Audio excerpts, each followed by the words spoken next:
নমস্কার। যুক্তি তর্ক সঙ্গে অর্কয় আপনাদের স্বাগত। আপনাদের সঙ্গে আমি অর্কপ্রভ সরকার। তৃণমূল আর কংগ্রেসের মধ্যে আসন সমঝোতা নিয়ে বিস্তর জলঘোলা জল্পনা চলছে। অজিত চৌধুরী দর্থহীন ভাষায় জানিয়ে দিয়েছেন যে তিনি তৃণমূলের সঙ্গে কোনো সমঝোতা চান না। তিনি বামেদের সঙ্গে সমঝোতার পক্ষপাতী। বামেদের সঙ্গে লোকসভা নির্বাচনে কংগ্রেসের সমঝোতা হলে সেটা প্রথমবার হবে। 2019-এও বামেদের সঙ্গে কংগ্রেসের সমঝোতা হয়নি। শুধু ডালুবাবুর কেন্দ্রে এবং বহরমপুর কেন্দ্রে বামেরা প্রার্থী দেয়নি, যদিও আরএসপি ইন্ডিভিজুয়ালি বহরমপুরে প্রার্থী দিয়েছিল, কিন্তু বামেরা আরএসপির প্রার্থীকে সমর্থন করেনি এবং অজিত বাবুর জেতার পিছনে বামেদের প্রার্থী না দেওয়ার একটা বড় ভূমিকা ছিল। এবার কংগ্রেস এবং বামেদের মধ্যে আলোচনা শুরু হবে সেলিম এবং অজিত বাবুর মধ্যে। বামেদেরও আবার শরিকদের সঙ্গে তো সমঝোতা করতে হবে। ফরওয়ার্ড ব্লক, আরএসপি, সিপিআই এদের কোটা থেকে আসন বাদ পড়বে, কংগ্রেসকে দিতে হবে। নতুন জোট সঙ্গে আইএসএফ আসন চাইবে। তাই বাম, কংগ্রেস, আইএসএফ এর জোট হলে সেই জোটের আসন সমঝোতা, কে কোন আসনে লড়বে সেই বিষয়ে আলোচনা তলায় তলায় শুরু হয়েছে, আনুষ্ঠানিকভাবে শুরু হয়ে যাবে। কিন্তু জয়রাম রমেশের মতো কিছু নেতা, রুটলেস ওয়ান্ডার, তারা এখনো মমতা বন্দ্যোপাধ্যায়ের বন্দনা বজনা করছে। বলছেন আলোচনা চলছে, তৃণমূল ইন্ডি জোটের শরিক, বিজেপি বিরুদ্ধে লড়াই করতে চায়। আবার অধীর বাবু বলছেন যে বাম সঙ্গই তার পছন্দ। জয়রাম রমেশ কি বলছেন তিনি জানেন না এবং এই রকম কোনো আলোচনা হলে অধীর বাবুর সাথে থাকবেন না, সেটাও বলে দিয়েছেন। আবার ডেরেক ওব্রায়েন বলছেন যে 42টা আসনেই তৃণমূল লড়বে, এই সিদ্ধান্তের কোনো পরিবর্তন হবে না। তৃণমূলের একটা অংশের দাবি বা অভিযোগ, অধীর বাবুর কণ্ঠে লাগাম পড়াতে পারেনি কংগ্রেসের নেতারা। যে ভাষায় অধীর বাবু মমতা বন্দ্যোপাধ্যায়কে আক্রমণ করছেন, শুধু অধীর বাবুর জন্য নাকি জোট ভেস্তে গেছে। তারা 2টো আসন দিতে চেয়েছিলেন, কংগ্রেস নাকি 8টা চেয়েছিল ইত্যাদি। এখন আবার অনেকে বলছেন তৃণমূল 5টা 6টা আসনও দিতে পারেন, বিনিময়ে আসামে একটা লড়বে, তুরা কেন্দ্রে লড়বে। উত্তরপ্রদেশের অখিলেশ তৃণমূলকে একটা আসন ছাড়বেন, ওই কমলাপতি ত্রিপাঠীর পরিচিত কেউ একজন সেখানে দাঁড়াবেন। আসলে তৃণমূল বিভিন্ন জায়গায় লড়ে পার্সেন্টেজ অফ ভোটটা বাড়িয়ে সর্বভারতীয় তকমাটা ফিরে পেতে চায়। এখন তো আঞ্চলিক দলের সর্বভারতীয় সাধারণ সম্পাদক, ইলেকশন কমিশনের যা যা আইন কানুন, ভোট পার্সেন্টেজ পেলে সর্বভারতীয় দল হওয়া যায়, সেইটা পাওয়ার জন্য এখন মরিয়া তৃণমূল। তাই বিভিন্ন রাজ্যে তারা আসন দিতে চাইছেন এবং কংগ্রেসের সঙ্গে যদি একটা আসনে সমঝোতা হয়, অখিলেশের সঙ্গে হয়, তাহলে ভোট পার্সেন্টেজে তারা সর্বভারতীয় তকমাটা ফিরে পেতে পারেন। এছাড়া কোনো অল্টারনেটিভ নেই।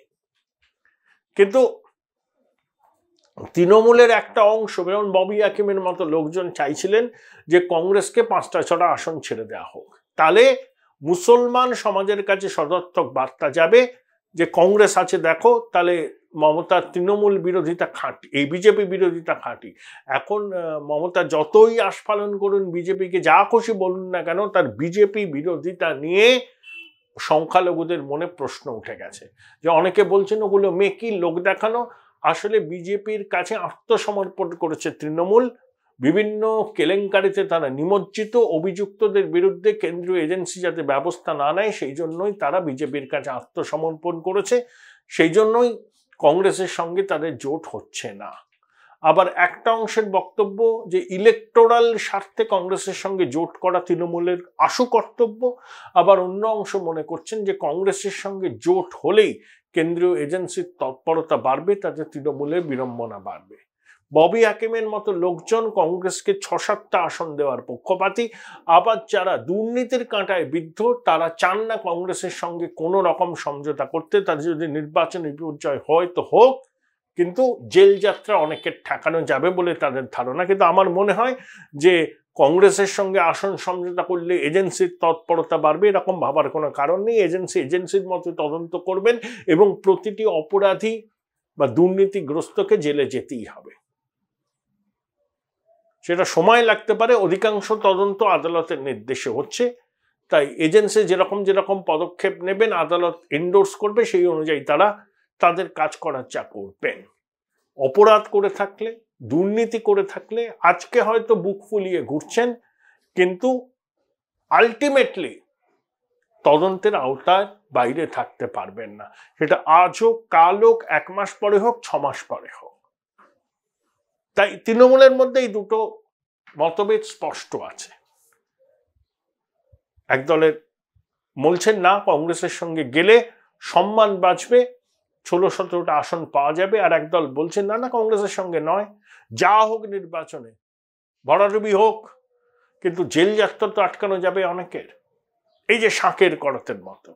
আবার জয়রাম রমেশের মতো একদল ক্রমশ মহিষী নারীর বন্দনা করছেন।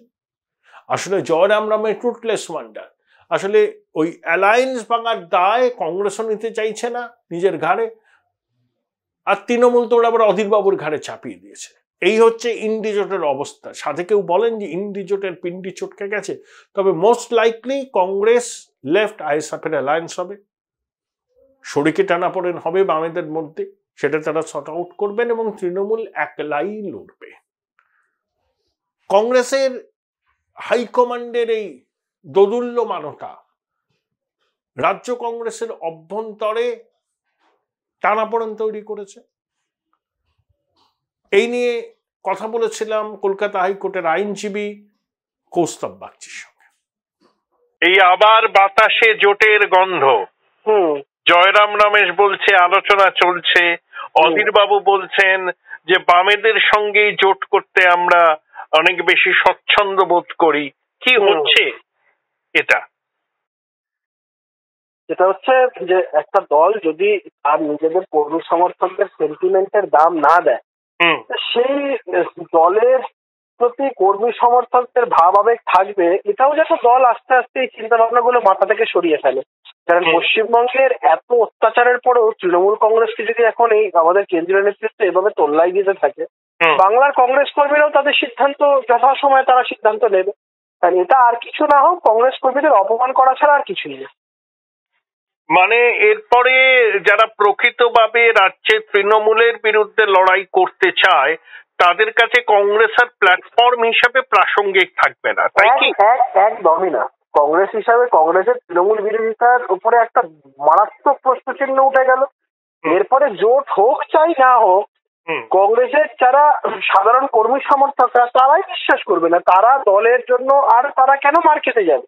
এর থেকে তো আমার মনে হয় যারা তৃণমূল কংগ্রেস মানে যারা কংগ্রেস করে, যারা মনে করে যে তারা অন্য কোনো রাজনৈতিক দলে যেতে পারবে না, তারা শুধু তৃণমূল করলেই ভালো, কেন ফালতু এসে জোটফোটের মতো করতে যাবে, ডাইরেক্ট তৃণমূল করবে।